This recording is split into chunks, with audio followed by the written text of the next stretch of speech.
Teman-teman, pernah tidak ketika Anda ingin berbicara, namun tiba-tiba kata-kata yang tepat itu nampak menghilang dari pikiran. Nampak kata-kata yang sudah kita rancang sebelumnya itu nampak sulit sekali dikeluarkan, nampak kaku. Atau Anda salah ucap padahal sudah yakin benar. Itu bukan berarti Anda bodoh, bukan berarti Anda tidak pintar kawan-kawan. Ini adalah cara kerja otak dan bahasa. Nah, ini semualah yang dipelajari dalam psikolinguistik kawan-kawan. Nah, di video kali ini saya akan menjelaskan apa itu psikolinguistik dengan bahasa yang sangat sederhana, tentu disertai dengan contoh ilustrasi yang sangat dekat dengan kehidupan kita sehari-hari untuk mengantarkan kita pada pemahaman mendalam seputar kajian psikolinguistik. Itu jangan kemana-mana, tetap jangan skip video ini, simak sampai akhir supaya tidak gagal paham. Yuk kita lanjut.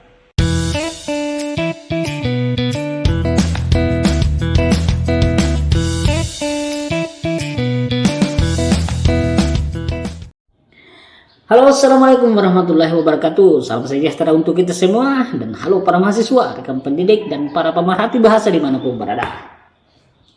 Teman-teman, balik lagi nih, saya Acu Nasir, seorang dosen bahasa, dan di seri video kali ini kita akan membahas salah satu subbidang ilmu linguistik, yaitu psikolinguistik. Dan di seri video kali ini kita akan membahas lebih detail seputar psikolinguistik, bahasa, dan pikiran manusia secara sederhana, santai, dan tetap ilmiah.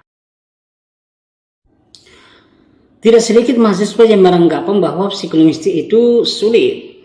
Katanya banyak penuh dengan istilah-istilah asing, teorinya berat, sangat hanya penuh dengan teori dan jauh dari kehidupan sehari-hari. Padahal sebenarnya teman-teman, kalau kita sadari, psikolinguistik itu ada di sekitar kita setiap hari teman-teman. Coba perhatikan bagaimana seorang anak yang umur antara 2-3 tahun, bagaimana mereka memperoleh bahasa pertama mereka.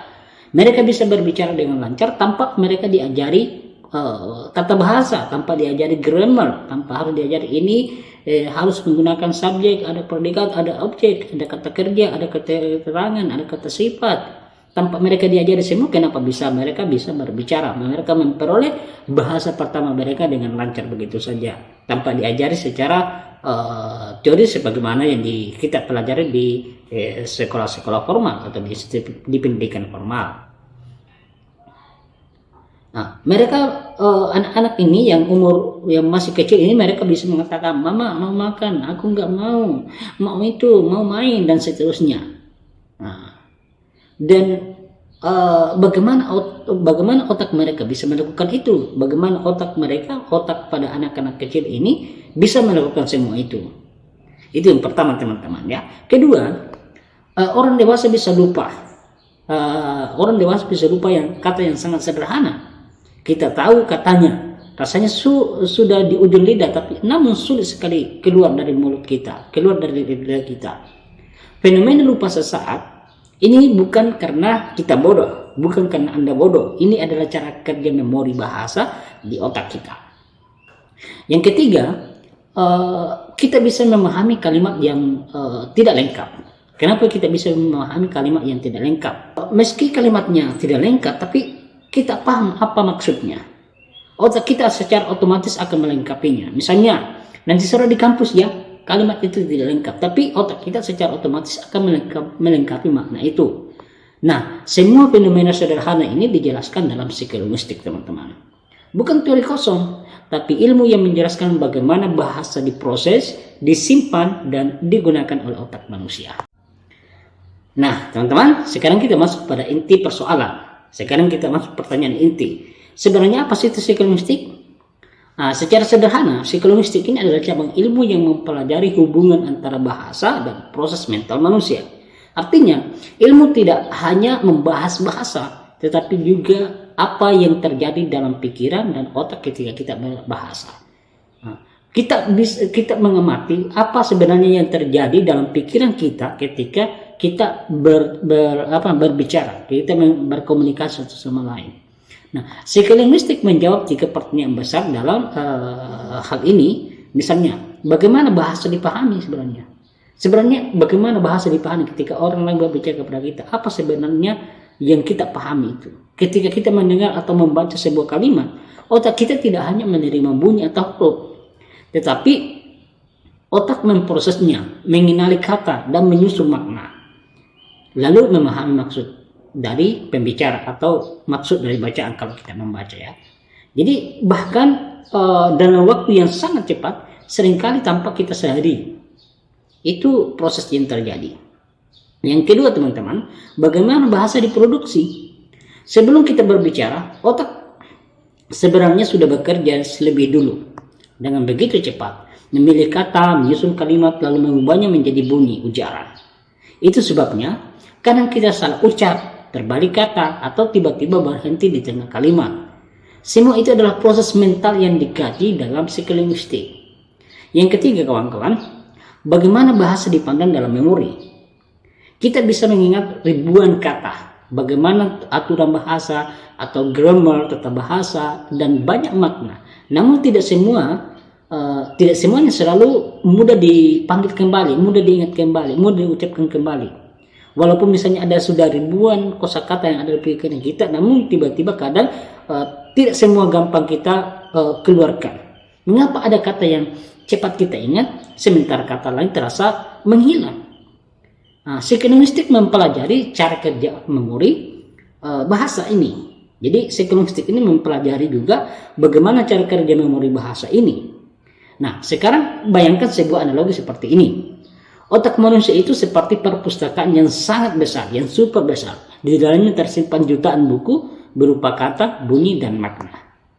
Nah, psikolinguistik ini mempelajari bagaimana buku-buku bahasa itu disimpan di otak atau di rak. Bagaimana kita mencari buku yang tepat ketika ingin berbicara. Dan bagaimana kita menggunakan buku itu untuk memahami orang lain. Nah, dengan kata lain, psikolinguistik membantu kita memahami bagaimana bahasa hidup di dalam pikiran manusia. Nah, lalu kita melihat apa sih ruang lingkup psikolinguistik ini. Nah, sekarang ini kita sudah memasuki ke ruang lingkup utama psikolinguistik. Apa yang menjadi ruang lingkupnya? Jadi secara umum psikolinguistik ini membahas 3 proses besar yang terjadi ketika manusia berbahasa. Proses ini sebenarnya terjadi setiap hari, bukan setiap detik. Namun jarang kita sadari karena semuanya berlangsung sangat cepat dan di dalam otak kita.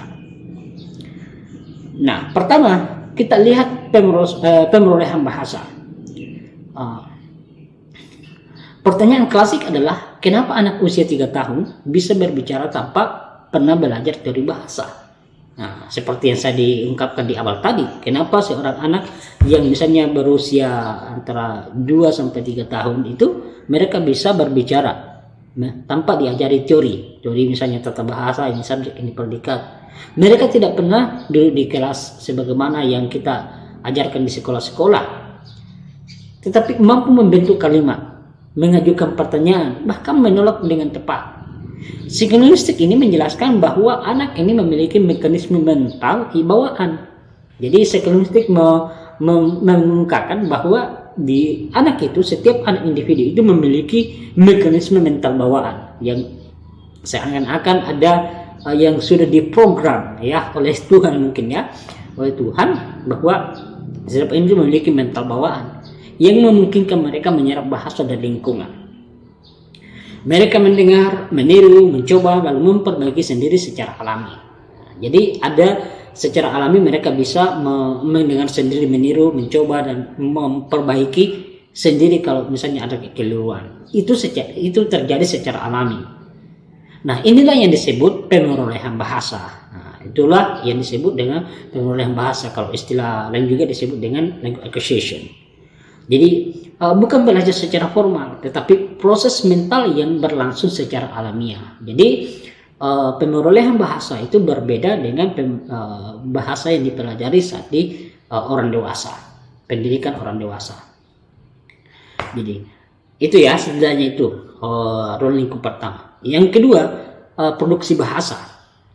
Proses kedua ini adalah produksi bahasa, yaitu bagaimana pikiran berubah menjadi ujaran. Bagaimana dalam pikiran kita itu berubah menjadi ujaran atau berubah menjadi tulisan kalau misalnya menulis sebelum kita berbicara. Sebelum kita berbicara sebenarnya otak itu sudah lebih dulu memilih ide, memilih kata atau menyusun kalimat. Jadi Dengan begitu cepatnya, sebelum kita berbicara, otak itu sudah bekerja mati-matian sebelum kita mengeluarkan ujaran-ujaran itu. Otak sudah lebih dulu memilih ide, memilih kata, dan menyusun kalimat sebelum kita ujarkan. Lalu mengirimkan perintah ke organ bicara, dalam hal ini mulut misalnya, karena prosesnya sangat cepat, kadang terjadi kesalahan. Itu yang saya sebutkan tadi. Karena prosesnya begitu cepat, kadang terjadi kekeliruan, salah. Misalnya kata terbalik, salah ucap, atau kalimat terhenti di tengah jalan. Misalnya ini mengatakan saya mau pergi besok, tetapi yang keluar dari justru saya besok mau pergi. Jadi gitu, sering sekali terjadi seperti itu. Ya, kesalahan seperti ini bukan gangguan, ya, bukan gangguan bahasa, melainkan bukti bahwa produksi bahasa melibatkan proses mental yang begitu kompleks. Namun ya memang kadang kita tidak sadari. Itu ya. Poin selanjutnya tentang pemahaman bahasa. Proses ketiga adalah pemahaman bahasa. Coba perhatikan percakapan sehari-hari. Banyak kalimat yang sebenarnya tidak lengkap secara struktur. Ya, coba amatilah kalau teman-teman semua berkomunikasi atau ngobrol dengan teman-teman, bukan dengan kalimat-kalimat yang diucapkan itu tidak lengkap, tapi kenapa kita bisa paham? Tetap kita pahami dengan mudah apa maksudnya. Contohnya sudah. Di mana tadi? Nanti di kampus ya. Itu kalimat-kalimat itu sudah tidak lengkap, tapi kita bisa melengkapinya. Oke ya, gimana? Oke, mantap. Kalimat itu tidak lengkap, tapi lawan bicara kita itu sudah bisa memahami maksud kita, meski kalimatnya pendek dan tidak lengkap. Otak kita langsung menangkap maksud berdasarkan konteks, pengalaman, dan pengetahuan sebelumnya. Jadi ketika terjadi kalimat-kalimat pendek seperti itu, ya tentu sudah ada konteks sebelumnya. Ya seperti dia. Jadi psikologi ini mempelajari bagaimana otak mengenali bunyi atau kata, menghubungkan dengan makna, lalu menafsirkan maksud berbicara, teman-teman. Gitu ya. Jadi itu yang selanjutnya, pemahaman bahasa. Bagaimana apa sebenarnya yang terjadi ketika kita bisa memahami proses bahasa yang terjadi. Jadi semua proses ini sebenarnya perolehan bahasa, produksi bahasa, dan pemahaman bahasa terjadi sangat cepat di dalam otak manusia, sangat cepat.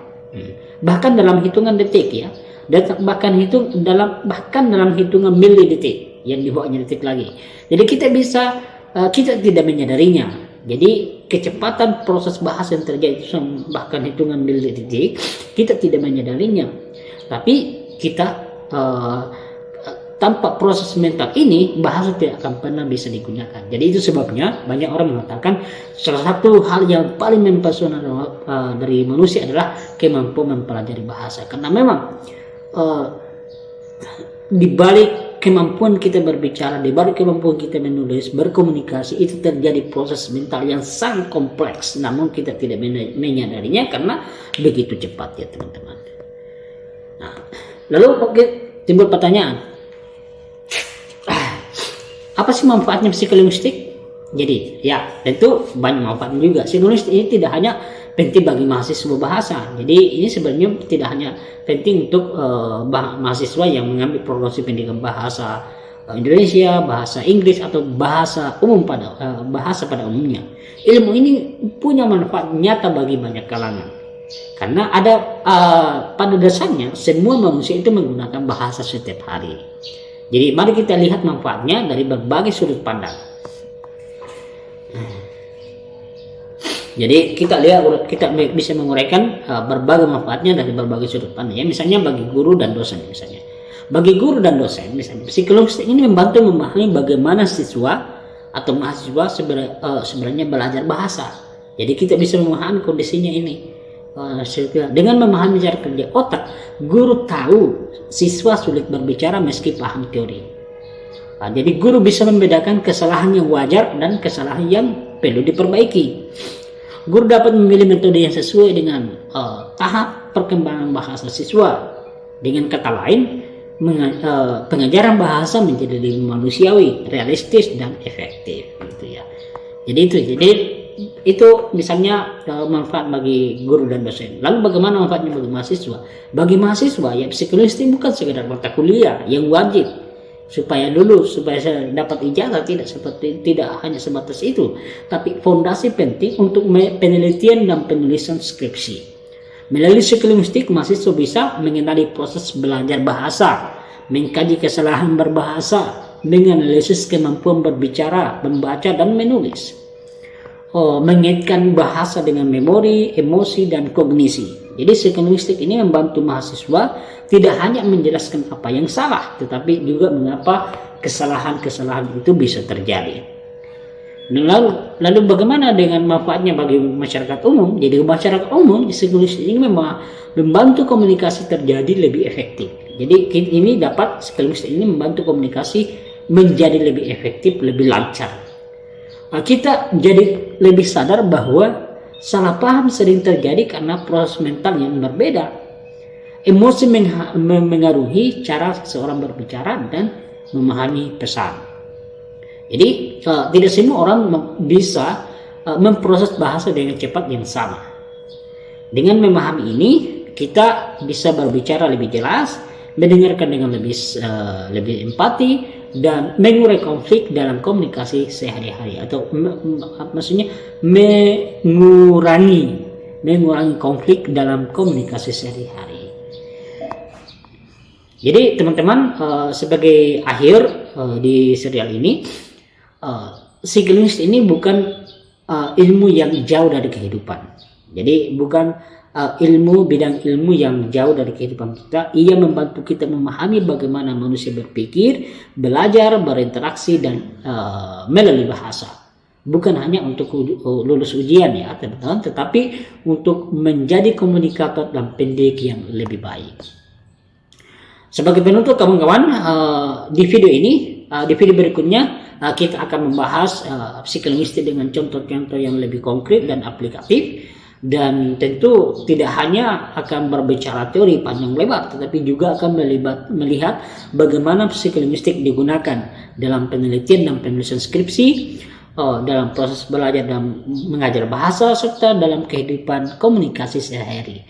Jadi pelan-pelan kita akan membuktikan bahwa psikolinguistik itu bukan ilmu yang menakutkan, tapi justru sangat dekat dengan kehidupan kita sehari-hari.